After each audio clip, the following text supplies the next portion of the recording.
je suis pas content, il y a Djokovic qui a des problèmes. Oui, il a des problèmes. Novak Djokovic s'entraînant fin décembre à Marbella. Ces images contredisent la version donnée par le staff du joueur à son arrivée en Australie le 4 janvier dernier, où était attesté que ce dernier n'avait pas voyagé lors des 14 jours précédents. Une erreur reconnue par le principal intéressé via un communiqué sur les réseaux sociaux. Nous présentons nos sincères excuses concernant cette erreur administrative.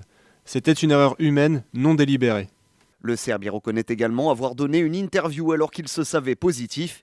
Il conteste toutefois avoir eu connaissance de sa contamination lors de sa présence à un événement entouré d'enfants à Belgrade le 17 décembre, soit le lendemain de son test, s'étant finalement révélé positif. J'étais en plein milieu d'un cours de tennis et je l'ai vu arriver, puis je l'ai rejoint. Mon père nous a rejoints et a tout filmé. Je lui ai souhaité bonne chance pour l'Open d'Australie. Pas un mot par ailleurs sur les supposées incohérences concernant la date du test positif du joueur qui pourrait ne pas dater du 16 décembre mais plutôt du 26 selon un média allemand. Si ce document était un faux, Novak Djokovic pourrait être immédiatement expulsé et interdit pendant 3 ans du territoire australien. De son côté, l'ATP pourrait lui infliger une suspension de 3 ans également. Oh là là, mais non, mais ça va être chiant là. Déjà qu'il nous reste pas beaucoup de loisirs. Hein, si en plus on doit se taper le prochain Roland Garros sans Djokovic, ça va être long quoi. Je veux dire, hein, comment ça il va pouvoir jouer? Mais non, mais il peut pas jouer. S'il est pas vacciné, il peut pas jouer. Je veux dire, c'est la règle hein, au départ. La ministre, elle a dit le contraire. Comment ça? France Info. Bonjour Roxana Maraciné à nous. Il pourra ne pas être soumis à la même organisation que ceux qui sont vaccinés et qui font partie de la même compétition, parce que lui ne sera pas vacciné, mais en tout cas, il pourra participer à la compétition parce que le protocole, la bulle sanitaire de ces grands événements sportifs le permettra. Ah, bah ça c'est une bonne nouvelle, ça, t'as vu hein, les grands sportifs, ceux qui participent aux grandes compétitions, bah, eux, ils auront le droit de participer. Mais c'est pas une dérogation, c'est une bulle sanitaire. T'as pas la moindre idée de ce que tu jacques, on est d'accord là-dessus. Donc du coup, on résume, ça fait à peu près une semaine qu'en France, il y a des citoyens et des sous-citoyens. Mais maintenant, en plus, il y a des sportifs et des sous-sportifs. Ça a commencé à faire beaucoup. Ah, c'est pas moi qui le dis, hein, c'est Laurent Fabius. Oui, Laurent Fabius qui s'est inquiété de la remise en cause de l'état de droit en France. Allô, LREM, on se réveille. Ce que je viens de dire, il y a Laurent Fabius qui vient de s'inquiéter de l'état de la démocratie en France. Quand Laurent Fabius te dit que t'as des problèmes avec la démocratie, c'est un peu comme si Dominique Strauss-Kahn venait te dire que t'as un problème avec les femmes. Normalement, c'est que t'es pas sur le bon chemin. Et puisqu'on en est à parler de conneries, il y a nos amis québécois aussi, enfin en tout cas leur gouvernement qui a décidé de franchir une barre dans la connerie, mais à un niveau absolument hallucinant. Alors c'est vrai qu'en règle générale, j'aime bien me foutre de la gueule des autres pays, mais vu qu'en ce moment en France on a une tendance à systématiquement appliquer les conneries des autres 2 ou 3 semaines plus tard, voilà, je vais quand même avoir le patriotisme léger comparé à d'habitude, mais nos amis québécois, donc en tout cas leur gouvernement a décidé eh bien d'interdire la vente d'alcool et de shit d'ailleurs aux non-vaccinés et songe même d'ailleurs à les interdire de coiffeurs. Sans déconner, vous avez pas l'impression d'avoir pris une des décisions les plus connes qu'il soit possible de prendre au niveau planétaire?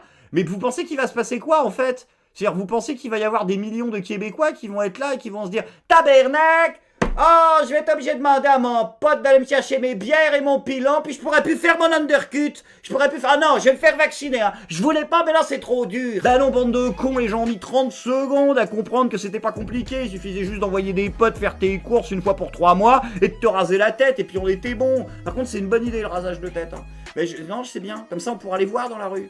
Un signe distinctif. Si, c'est ce qui manquait, histoire d'être vraiment dans le cosplay jusqu'au bout. Voire à la limite du plagiat. Par contre, ça va être sympa, les rapports humains au Québec pour les prochaines années. Ah! Anti-vax! Non, chimio. Bah oui, ne vous en déplaise, la meilleure façon de convaincre les gens, hein, comme on le fait en France, cocorico, c'est bel et bien de laisser la parole à la science. On l'a fait hier, eh bien, on va le refaire aujourd'hui. Ce vaccin, pareil, 2 doses à 21 jours d'intervalle. Il se conserve entre 2 et 8 degrés. Enfin bon, voilà, vaccin, on va dire classique, plus connu. Si ça peut en rassurer certains, voilà, il arrivera normalement en février. Il y a déjà 6,4 millions de doses de commandées. Ah bah voilà, ça c'est bien, ça c'est rassurant, ça tu vois, c'est de la parole scientifique, c'est de la parole sérieuse, c'est de la parole sourcée, c'est de la parole qui est encourageante. Bon ok, le sourire un petit peu forcé à la fin, un léger côté creepy, mais néanmoins j'ai envie de l'écouter la dame. Tu vois, c'est bien, ça met la suite. Hein, c'est la pub. Bah tu coupes la pub et tu remets quand ils reprennent l'antenne. Je suis venu employé, je fais ce qu'on me dit. 8. Quoi? Je suis venu employé, je fais ce qu'on me dit. Ouh là là, la petite erreur de reprise de son à une seconde près. Je suis une employée, je fais ce qu'on me dit. Merde. C'était pas le slogan de la SNCF en 1940, ça?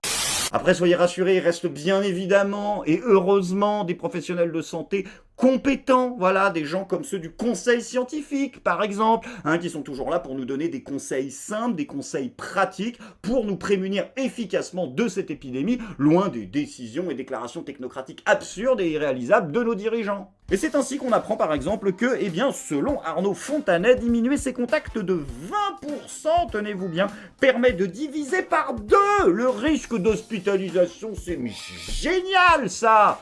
Enfin, quelque chose qui est concret, qui est là. Alors juste, par contre, toute petite question. Quand on vit pas dans votre monde de statistiques débiles, froides et déconnectées de la réalité, comment on l'applique? Mais non, mais parce qu'en fait, moi, par exemple, je vais pas gueuler, je vais être de bonne foi. J'ai 3 amis, je les vois tout le temps en même temps. Donc, du coup, il faut que je réduise ça de 20%. Alors, attends. Non, mais si, on va le faire. 20%, donc, de 3 amis, c'est simple.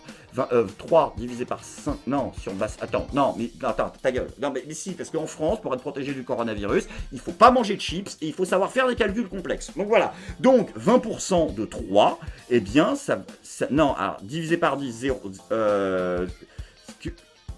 Vous savez quoi?